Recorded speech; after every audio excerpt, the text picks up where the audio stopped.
Want to know how to crack IIT or start a company with $6.5 billion valuation?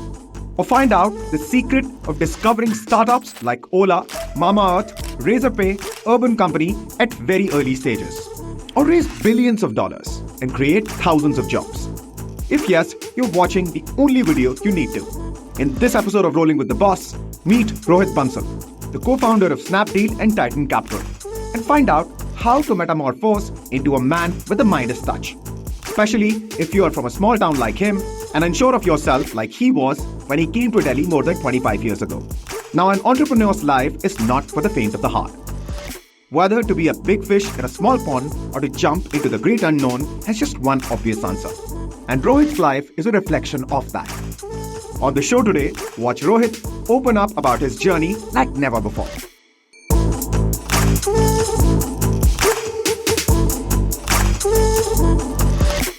I am so glad that we are finally getting to do this. I mean, there's been some back and forth between the teams, but because, as we were talking earlier, I mean, it's a small world. Yeah.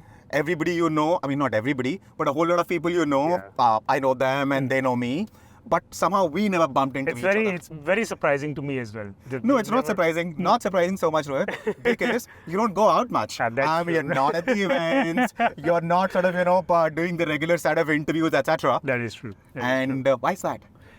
I don't know. It's just my personality. I'm a slightly more introverted person, and also between the two of us, Kunal's much better at it. So we kind of divided what each of us are good at. Right. So that's how it works. And you come from a very small town in Punjab. Yeah, very small town called Malout. Malout. And when you got here, I mean, who knew where you're going to go? I mean, you probably had some idea. I had no idea. And, honestly, when I landed up in Delhi, it's a very interesting story. I grew up in this really small town, Malout in Punjab, which before Google Maps was very hard to find also. On an Atlas map, jo hota tha purane zamane mein, there used to be no mention of Malout. There used to be Bhatinda, which is about an hour or so away. Okay. And where I grew up, thankfully my parents were very focused that their kids should get educated. But the only thing that people knew about future of education is jiske number theek aate 10th mein, that person goes to DPS Arthapuram. What happens after that, whether they do a business, get into some college, no clue at all. So I was fortunate enough to get decent marks in class 10th and I landed up in DPS Arthapuram. And took science? Took science, engineering. Yes. Because I was more interested in maths than actually it was very clear. Either engineering or medical. As long as you get decent marks. But did you hedge your bets? Did you study both bio No, I and did. maths? No, I was clear that. I was not clear that IIT jana because honestly, from my town, no one had ever been to an IIT. So for us, when we were growing up, I'd heard the phrase IIT, but that's all. I had not met a single human being in my life who has gone to IIT. So for us, this was this mystique कि एक कोई college है बड़ा सा, वहाँ पे पता नहीं कौन जाता है, वहाँ पे पता नहीं क्या होता है. We had no clue. That's how I ended up in DPS. Right. After coming here, I realized that everyone prepares for IIT, so I also joined a coaching class.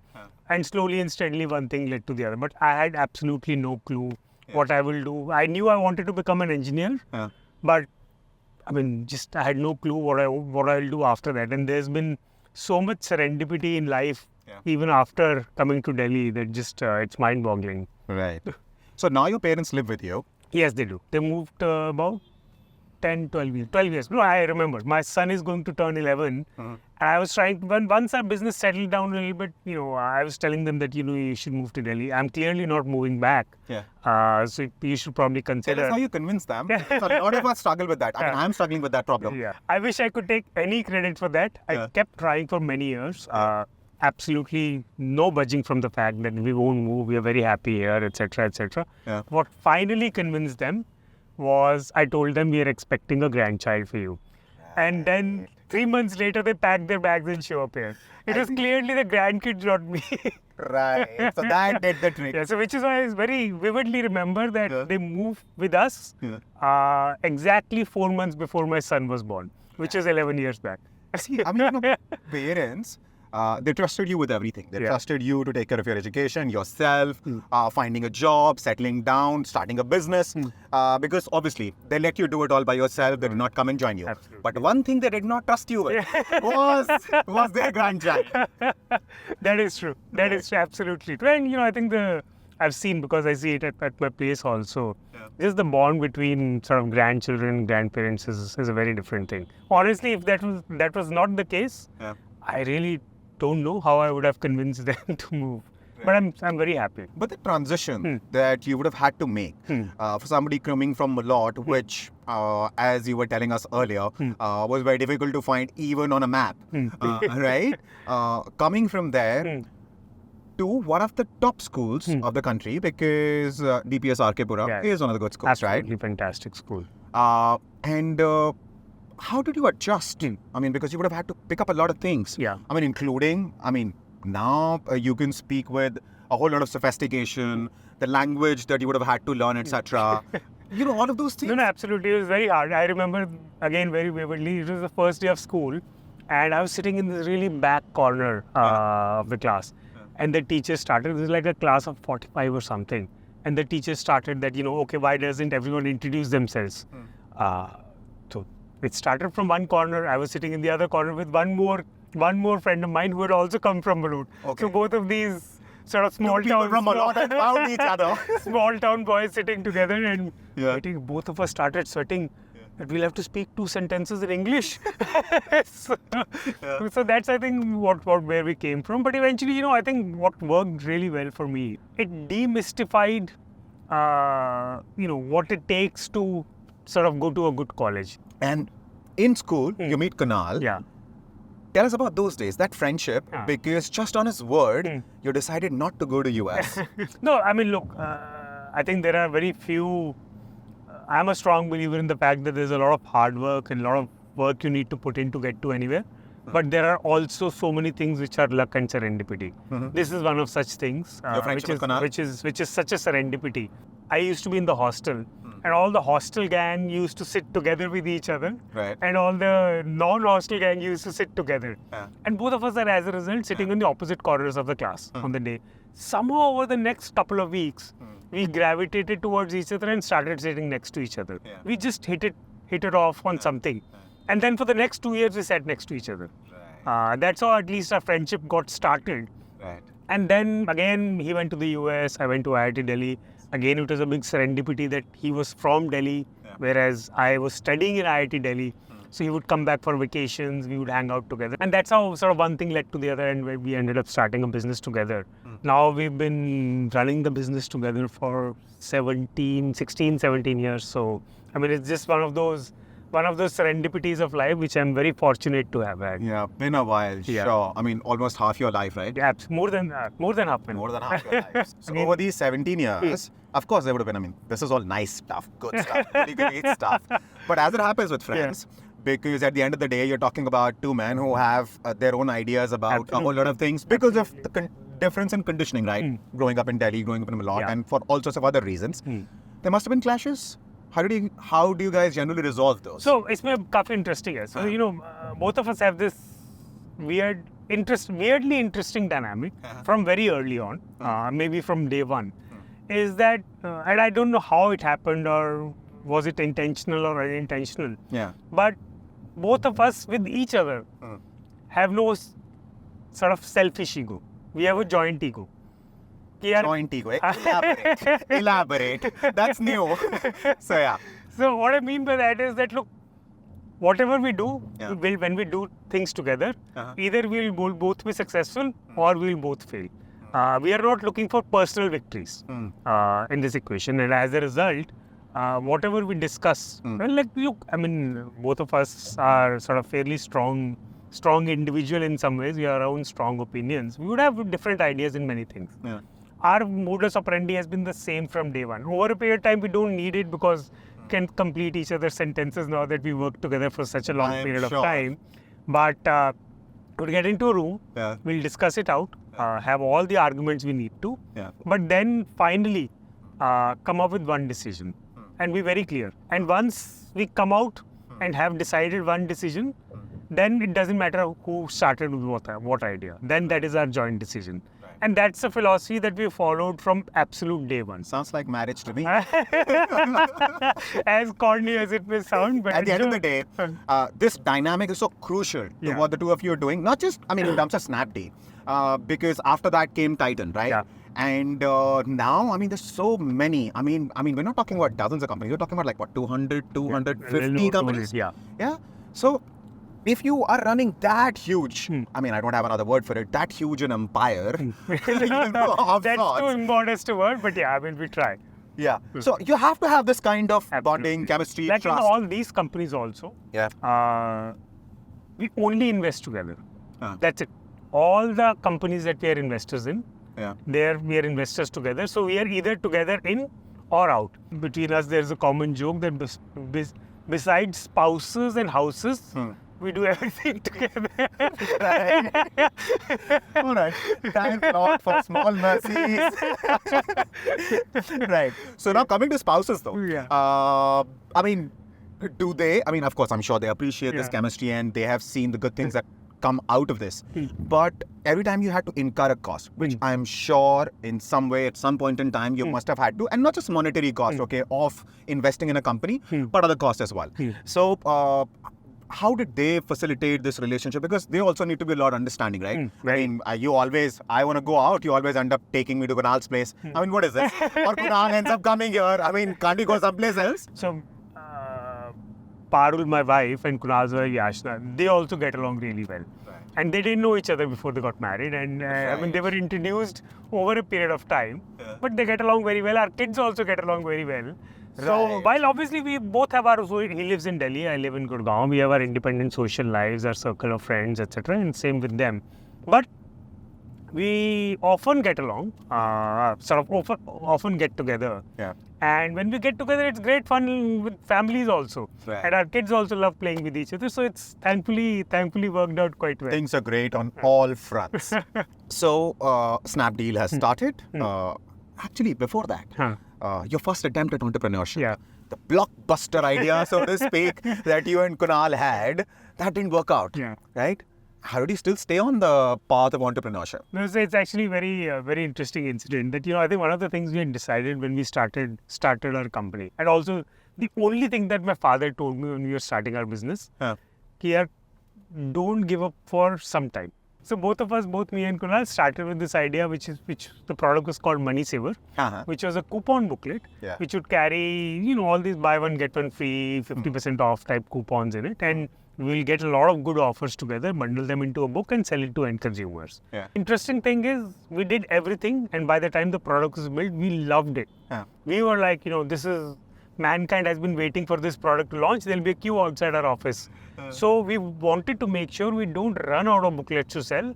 So we printed 50,000 copies of the first version, would have run out which was expiring in 6 months. How many did you end up selling, the two of you? Look, in the first 3 weeks, we sold like some single digit, countable number of it was such an embarrassment. And how much money did you spend on getting those 50,000 booklets printed? I think more than half of all the money that we had on just printing. Right. Leave alone everything else. Yeah. And I think that's when, in some ways, thankfully, we had decided early on that at least 3-4 years we'll spend. Otherwise, this was as big a disaster as it could get, our first version of the product. That was then. And 17 years, not 17, I mean 14 and 3, roughly. Yeah. So, somewhere in between also came Titan, I think 11, 12, right? So we started, we started investing in companies 2011. I think the first investment we made was Ola, when Ola was just starting out. Bhavish, right. So started, investing back in 2011. So what was Bhavish's pitch? So Bhavish met Kunal first. He met Kunal first at a conference in Mumbai. Right. And he was actually simple. He was doing 6 rides a day. I very vividly remember. 6 cab rides a single day.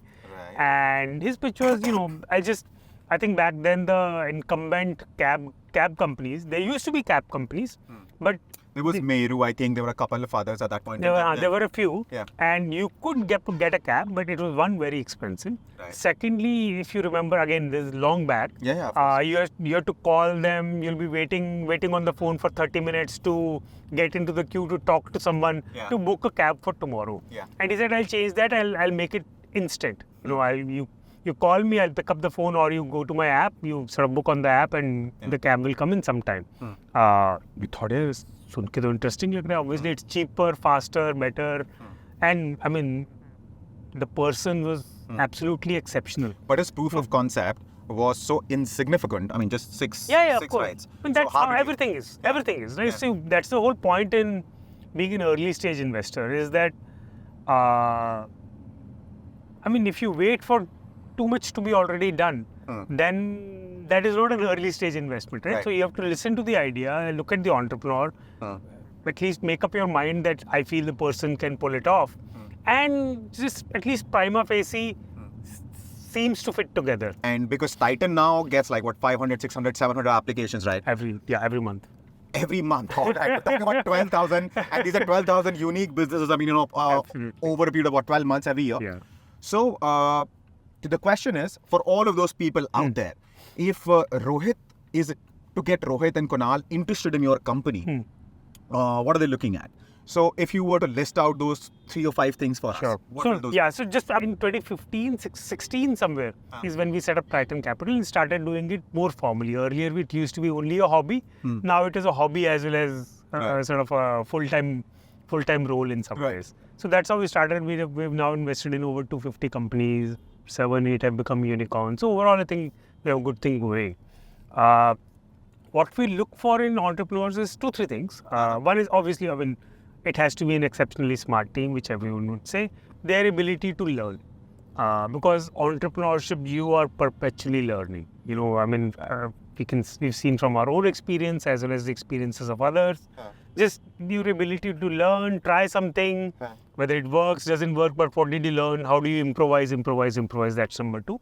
And number 3, 3 and 4, the idea, whatever idea you have, we feel actually many investors care about how large your target market is. Is it a big TAM? Can you build a large business, etc.? We actually don't think like that at all. We are actually completely okay and maybe even prefer a small TAM, small target market.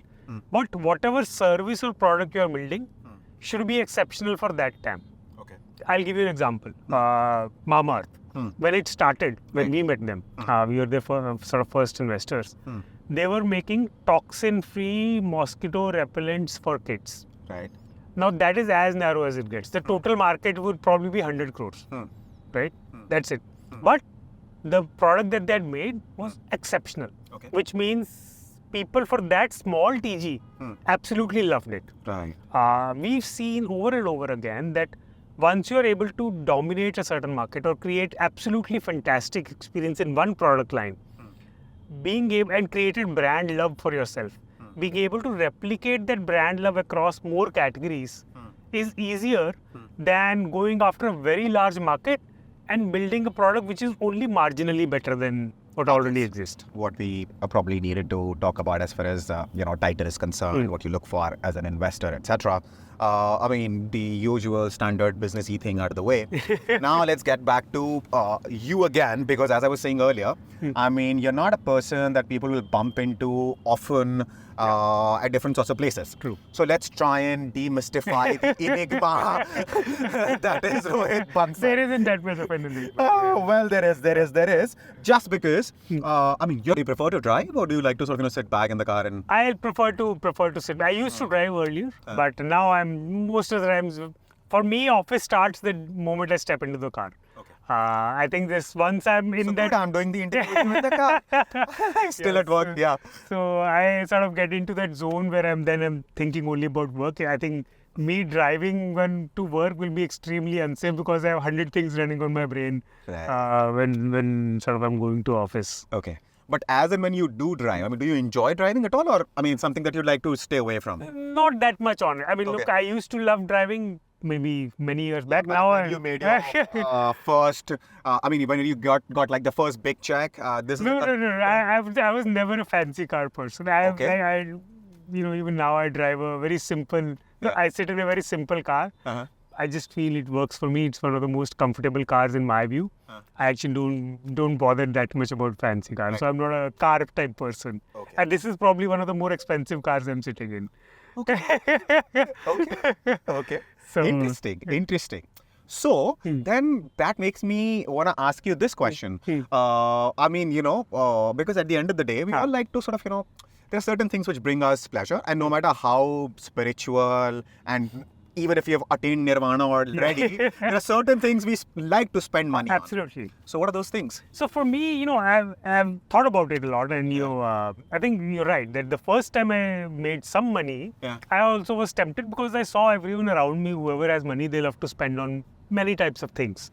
So I also tried my hand, let me also spend some money. So the first few things I did is I started buying slightly more expensive clothes. And by my definition, expensive means a 10,000 rupee pair of jeans. But then I just realized it's not making me happy. And over a period of time, I've come to the conclusion for me, money is a ticket to freedom. Money, and I use sort of money in some ways for that it gives me a lot of security. I hope I can sort of do better for everyone else with it. But most importantly, it gives me peace of mind rather than it being a source of more burden for me. Because I have some money, I'm supposed to spend it. Maza aa raha hai ya nahi aa raha, I'm supposed to drive a fancy car. Maza aa raha hai ya nahi aa raha, I need to buy expensive clothes. Then it becomes a liability. For me, it's a ticket to freedom. I can do what I want without having to bother about money. Now, I don't spend too much, as you would have figured out, on cars, clothes, etc. I am fond of travel. Not luxury travel again. I still travel economy class, by the way. Especially with the kids, no chance. But I like traveling. So then I think what money means to me in some ways is I don't need to think too much before traveling anywhere I want to. Whether it's Europe or one of the relatively more expensive places. Earlier, I would have to sort of plan a whole year, ki thode se paise bachenge, then we'll save up and go for a trip. That I am able to do without having to worry too much. So I think that's the only thing. Does Parul complain about that at all, your wife? Oh, she's like, 3 times more thrifty than I am. She thinks I am a spendthrift.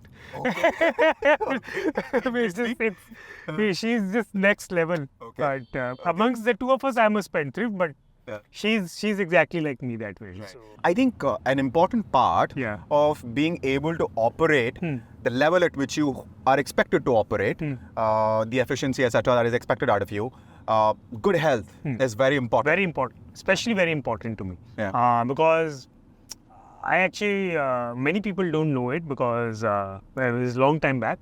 I was extremely overweight. So I lost weight just after college. What point in time in life did you meet Parul? I met her, it's a long story because... No, we'll get into that long story. But the reason I ask you that, this is more of a prelude to that, is whether, you tried, weren't losing weight, but if you met her around that time, was that the inspiration? Because that's what my question's going to be. So, while it wasn't the inspiration, I don't think she would have married me had I not lost weight. Let me put it this way, because our families knew each other since we were very young. Because we had a common relative. My mama and her Mausi are married to each other. So both of us grew up in small towns. And in small towns, many times you have this one relative who lives in a big city. For me, that was my mama living in Delhi. For her, that was her Mausi living in Delhi, who happened to be married to each other also. And as a result, we would often come to Delhi to their place, and that's how we sort of had seen each other. But honestly, the first time she met me, I was fairly overweight. I don't think she would have agreed. I think finally when she agreed, I was a lot fitter. While she may not have been the inspiration, but as you chose to put it, she would not have probably chosen because, of course, to marry you. And we're saying this in lighter vein, of course. She loves you for better or worse, I'm sure. I hope so. But, so this was a family decision that you and Parul, was this an arranged marriage? It was, as luck would have it, and as uncontemporary as it may sound, it was actually an arranged marriage. So while we knew of each other for a long period of time, finally when it came down to it, we sort of formally got introduced that, oh Rohit, here's Parul's number, call Parul, go and meet Parul. Okay. And Parul was given my number, both of us went and met and had a coffee. We met a couple of times and then we got married. Again, fortunately, between when I got engaged and we got married, we raised a Series A. And I started So as they say, Lakshmi aa gayi. There's in those movies, right? All the superstitious things. The luck started changing. Lady luck, whatever. And which I do believe in that. But and then I started drawing a 20,000 rupee salary. Okay. So my honeymoon was the first expense that I ever did with my own salary. Okay.